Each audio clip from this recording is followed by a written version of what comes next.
좋아요, 구독! 오늘의 주제입니다. 신냉전 기로 속에 외교전에 여러 나라들이 총력을 기울이고 있습니다. 그러면 릴레이 외교전이 펼쳐지는 지금 이 상황에서 글로벌 증시에는 어떤 영향이 미쳐질지 자세한 내용 다뤄보겠습니다. 네, 미중 정상회담 소식도 있고요. 또 블링컨 미 국무장관의 방한 등 주요국들이 릴레이 외교전을 펼치고 있는 상황입니다. 가장 먼저 토니 블링컨 국무장관이 1박 2일 일정으로 우리나라를 방문 중입니다. 여기서 북러 군사 협력에 대한 논의를 나눈 것으로 전해지고 있는데 그러면 방산주에 좀 영향을 미칠 만한 유의미한 논의들도 있었을까요? 네, 있어 보입니다. 일단 블링컨 장관이 왜 우리나라를 1박 2일로 방한을 했느냐 목적을 좀 잘 살펴봐야 될 것 같은데요. 블링컨 장관이 지금 G7 외교장관 회의에 참석하려고 방일을 했다가 일본을 갔다가 바로 옆이니까 우리나라는 이제 방문을 한 거죠. 사실 이제 그 방문의 목적이 아마 대체적으로 이런 내용일 것 같아요. 현재 국제 정세 하에서 한미 양국의 역할이 무엇이냐라는 건데 가장 중요한 것이 지금 현재 폴란드에 우리나라가 방산 수출하는 문제. 그다음에 그 방산 수출이라는 게 사실 우크라이나 러시아 전쟁 때문에 촉발이 된 면이 없지 않거든요. 네. 그렇다면 우크라이나 전쟁 문제, 그다음에 이제 지금 이스라엘과 하마스가 이제 전쟁을 벌이고 있는 그런 문제들까지 해서 한미일 이런 공조를 하고 있는 나라들이 어떠한 역할을 해줄 것인가에 대해서 명확하게 아마 그 이야기를 하고 또 이번 G7 외교장관회에서 어떤 얘기들이 있었는지 또 블링컨 장관이 지난번에 이스라엘도 방문을 했고 이미 다 그 순방을 하고 있는 상태이기 때문에 본인이 순방하면서 세계 각국과 나눈 이야기들을 아마 분명히 우리나라한테 전달을 해줄 겁니다. 네. 그래서 우리나라가 어떤 외교 스탠스를 가져갈 것이어야 되는데 가장 중요한 게 우리나라가 이제 미국의 군사 인공지능 정치적 선언에 참여를 할 것이냐 마냐가 중요한 사항입니다. 이게 왜 중요한 상황이 되냐면 잘 아실런지 모르겠지만 지금 앞으로 로봇이 싸우는 시대가 된단 말이죠. 네. 이건 AI는 군사 인공지능인데 이거 플러스에서 로봇이 싸우는 시대가 되는데 사실 로봇이 대체적으로 싸우는 시대가 되게 되면 어떤 일이 벌어질까요? 비인도적인 일이 엄청나게 벌어질 수도 있어요.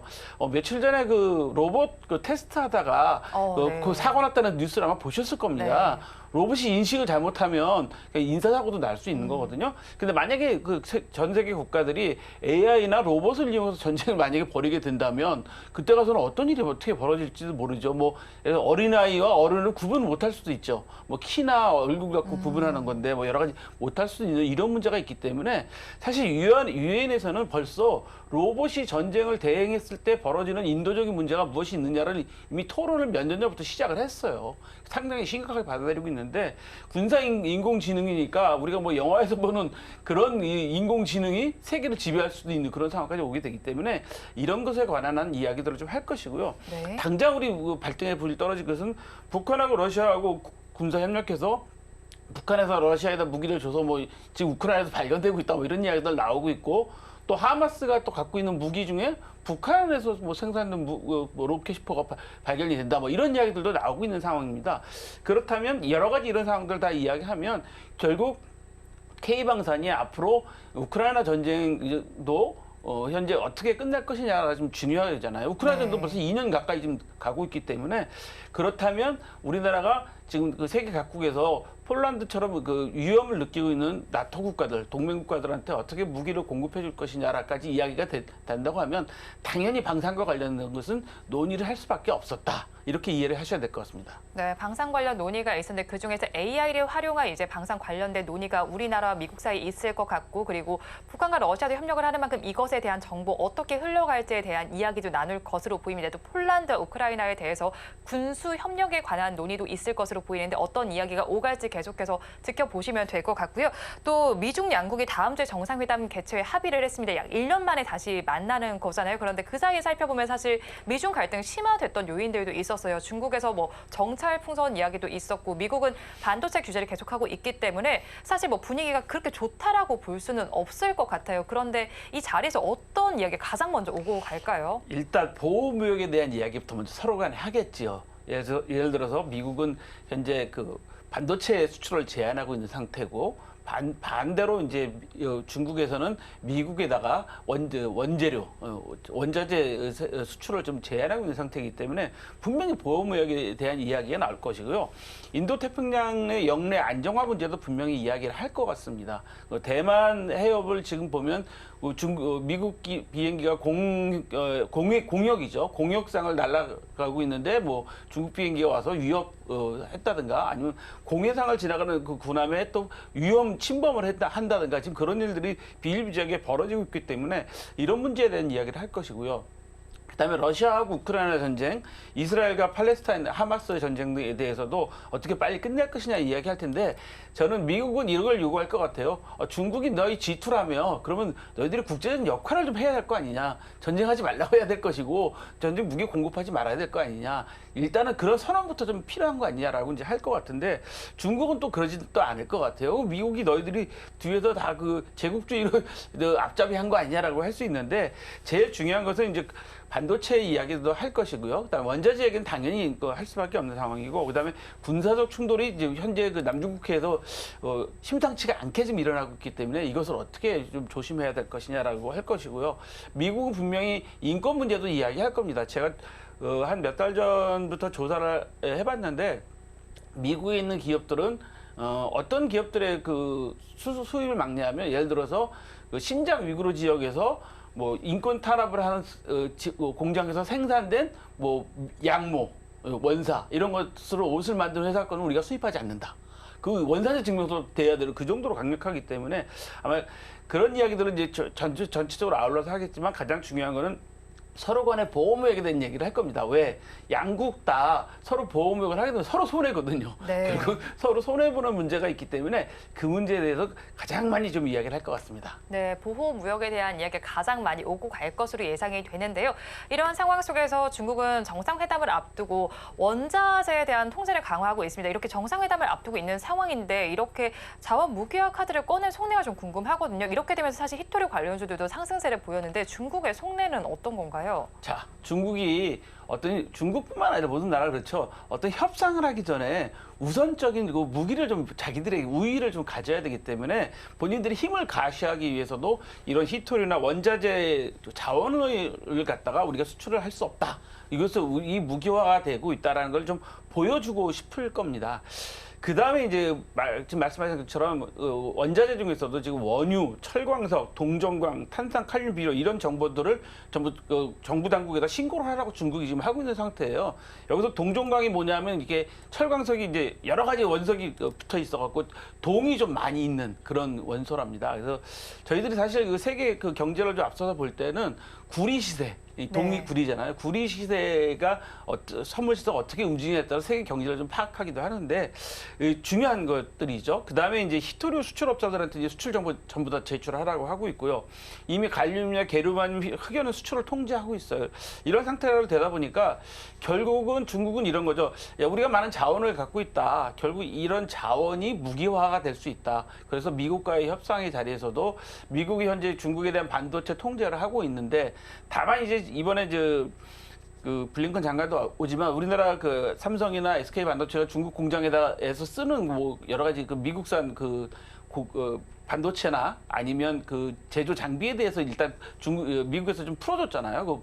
그 유지 보수하고 뭐 새롭게 들어가는 것에 대해서 그런 문제들도 있기 때문에 이제 서로 양국 간에 이런 문제들을 갖고 이제 이야기를 해야 되기 때문에 특히 중국은 사실은 지금 세계 경제를 자세히 살펴보시면 달러가 기축통화잖아요. 네. 그러니까 사실 미국이 주도권을 잡고 있기 때문에 중국 입장에서는 어떻게 해서든지 우리는 달러 기축통화는 안 갖고 있지, 금융은 안 갖고 있지만 우리는 자원을 갖고 있어. 그거 갖고 한번 붙어볼 거야? 너희들 우리가 수출하지 않으면 좀 불편하잖아. 뭐 이런 이야기들을 할 거란 말이죠.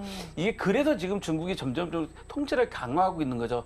우리가 이렇게 이 통제를 강화하면 결국 미국에서도 생산을 제대로 못할 거야. 근데 이제 반대로 이러다 보니까 우리가 항상 일어나고 있는 일 있죠. 그 어떤 문제가 생겼을 때, 우리도 수입 다변화를 하자. 뭐 그래서 지금 베트남 같은 지역에서 지금 많이 나오고 있다고 하니까 또 이제 새로운 지역을 또 개발하고 또 중남미 지역도 개발하고 지난번에 제가 원유 시장 말씀드렸을 때 베네수엘라하고 미국하고 잘 합의가 되고 있다고 하지 않습니까?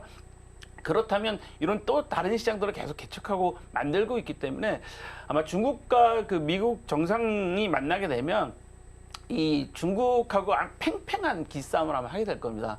예를 들어서 중국에 대해서는 뭐 미국이 정치적 이야기도 할 수 있는 거고 지금 시진핑 주석이 뭐 3년임을 하고 있는데 이런 일이 있을 수 있냐 뭐 네. 이런 이야기도 웃으면서 하게 될 겁니다. 이제 그런 여러 가지 상황들이 있기 때문에 아마 지금 잘 아시다시피 에너지, 뭐 식량 이런 것도 전부 무기화시키고 있잖아요. 거기에 이제 기초적인 이제 자원들이 이제 또 들어가게 되는 그런 세계의 새로운 경제 상황을 맞이하고 있다라고 보시면 될 것 같습니다.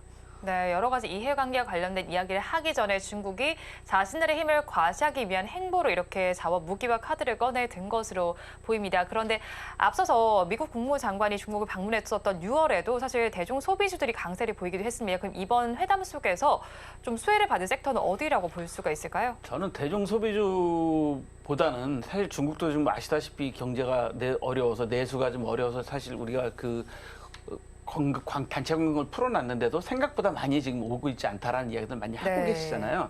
그렇다면 지금 지난번에 우리 한국은행 총재님께서 앞으로 무슨 종목이 좋을 거라고 말씀하셨었죠? 기억하시나요?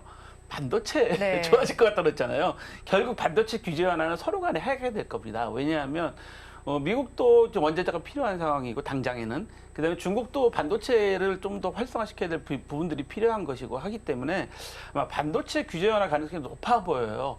그렇다면 이제 반도체와 관련된 섹터들이 좀 좋아지겠죠.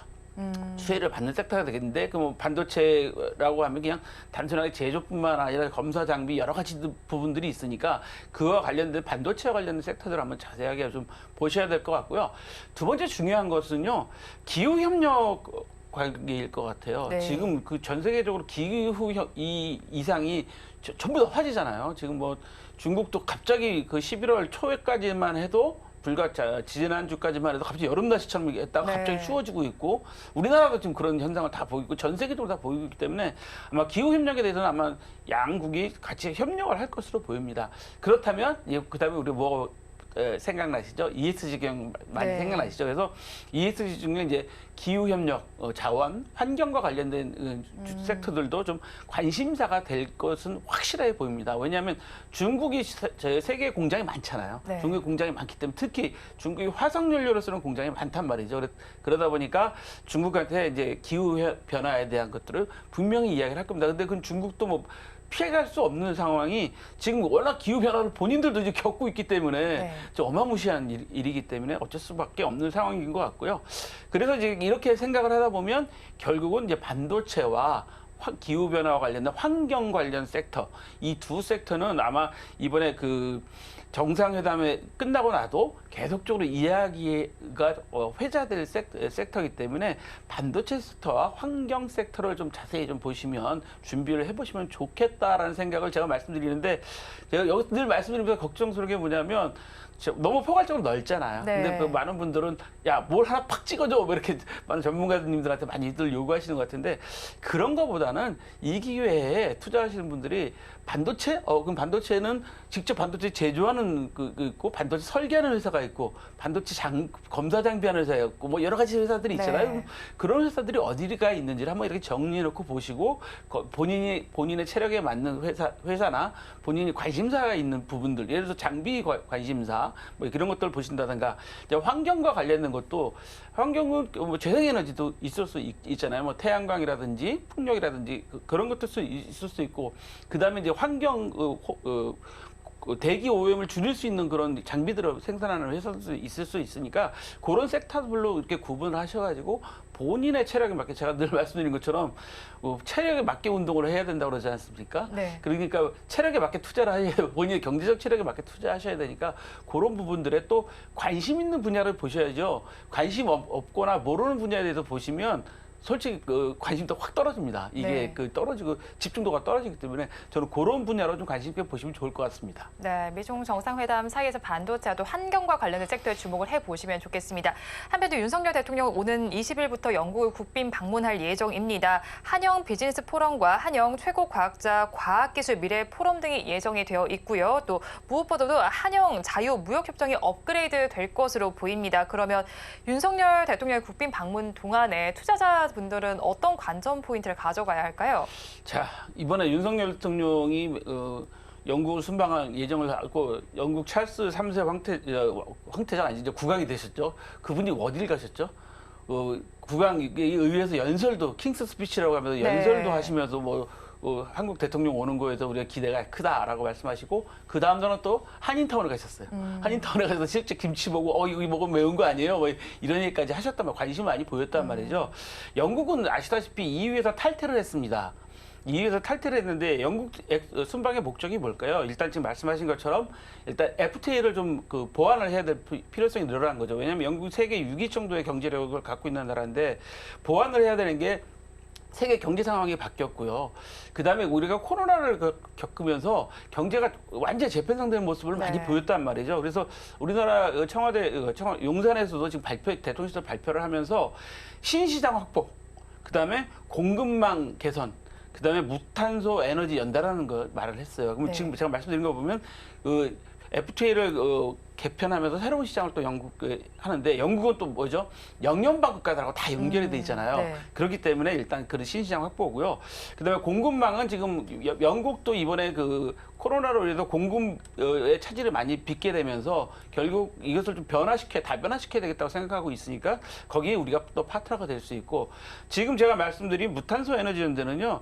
영국 같은 경우는 지금 풍력 발전이 좀 많이 활성화돼 있는 그런 상태고 네. 하다 보니까 재생에너지 에 대해서 서로 영국과 우리가 할 수 있는 일이 많이 있을 거라는 거죠.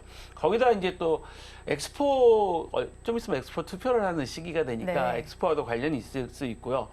중요한 거는 영국이 이제 많이 기술이 좋은 방산도 있을 수 있고요. 그다음에 영국의 방산 분야에서도 우리가 지금 관심 갖고 있는 게 뭐였죠? 퀸 엘리자베스 2호인가요? 항공모함이 들어왔었잖아요, 네. 우리나라에. 그런 부분들도 있을 수 있고요. 바이오, 우주, 사이버 안전, 인공지능, 디지털 모든 분야에서 지금 영국하고 해야 될 일이 많기 때문에 아시다시피겠지만 김경수 전 경남지사도 금년 8월인가 영국을 공부하러 간다고 갔습니다. 네. 옛날에 김대중 대통령께서도 대통령 떨어지시고 난 다음에 낙선하신 다음에 영국으로 1년 동안 공부하러 가셨거든요.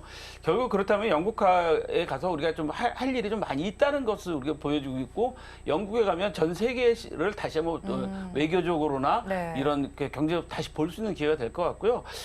또 우리가 눈여겨 보셔야 될 부분들은 이제 프랑스도 가신단 말이에요. 네. 그다음에 네덜란드도 지금 방문할 예정이 있고요. 에이펙 때문에 미국도 또 갑니다. 그럼 미국 가시면 시진핑 중국 주석하고도 회담을 할 것이고 당연히 미국 대통령하고 단독 개별 회담을 짧게라도 할 겁니다.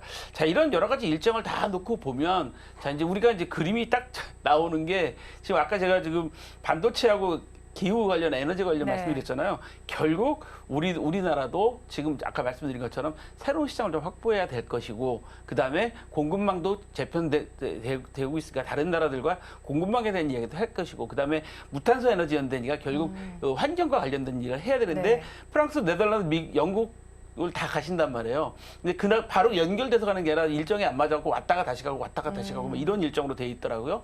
그렇게 놓고 보면 사실은 이제 중국 시진핑 주석이 내년에는 우리나라로 오지 않을까요? 저는 그것도 조심스럽게 짚어봅니다. 자, 그렇다면 투자자님들이 보셔야 될 관전 포인트는 결국 지금 제가 말씀드린 것처럼 공급망과 관련된 물류와 네. 관련된 문제들, 그 다음에 아까 기후 환경, 네. 에너지와 관련된 것들 이런 것들을 좀 잘 보셔야 될 것 같습니다.